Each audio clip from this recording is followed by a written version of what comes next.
अन्न धन भरल पूरल पैसा बेसुमार बा। अन्न धन भरल पूरल पैसा बेसुमार बा। जी शिव के भजनिया बिना जीवन बेकार बा। गुरु की भजनिया बिना जिंदगी बेकार बा। अन्न धन सोना चांदी पैसा बेसुमार बा। अन्न धन सोना चांदी पैसा बेसुमार बा। गुरु की भजनिया बिना जिंदगी बेकार बा। गुरु की भजनिया बिना जिंदगी बेकार बा। दुनिया तो सुना बहिना माया के बाजार बा। दुनिया तो सुना बहिना माया के बाजार बा। शिव की भजनिया बिना जिंदगी बेकार बा। गुरु की भजनिया बिना जिंदगी बेकार बा। धन दौलतिया बहिना यही रही जई है। धन दौलतिया यही छूट जई है। गुरु की भजनिया बहिना साथवा में जई है। गुरु के ज्ञानवा बहिना साथवा में जई है। सब कोई कहे संपत्तिया हमार बा। सब कोई कहे संपत्तिया हमार बा। गुरु की भजनिया बिना जिंदगी बेकार बा।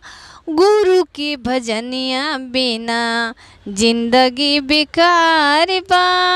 धर्म करम बहिना साथवा में जई है।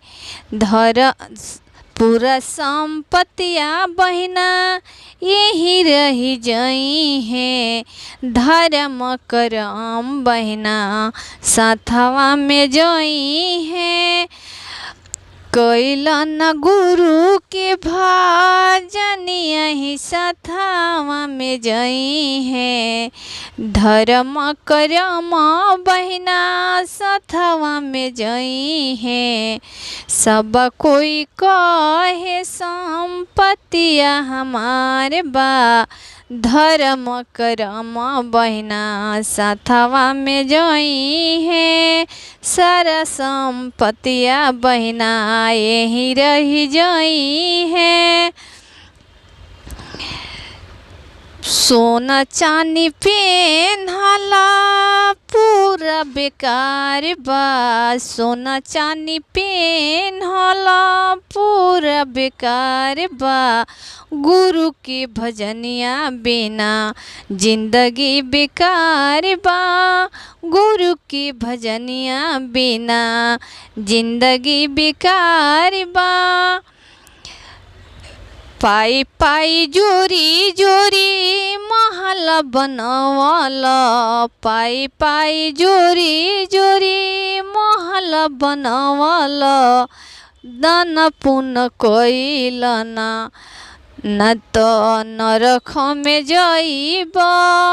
गुरु के चरनिया के दुनिया में भजन कराइला।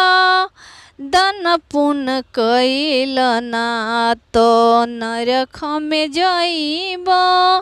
सोना चांदी पेन्हला पूरा बेकार बा। सोना चांदी पेन्हला पूरा बेकार बा। गुरु के भजनिया बिना जिंदगी बेकार बा। गुरु की भजनिया बिना जिंदगी बेकार बा। गुरु की ज्ञान ले लो संगवा में जई है। गुरु के ज्ञान ले लो संगवा में जई है। सोना चांदी धन दौलतिया रही जई है। सोना चांदी धन दौलतिया रही जई है।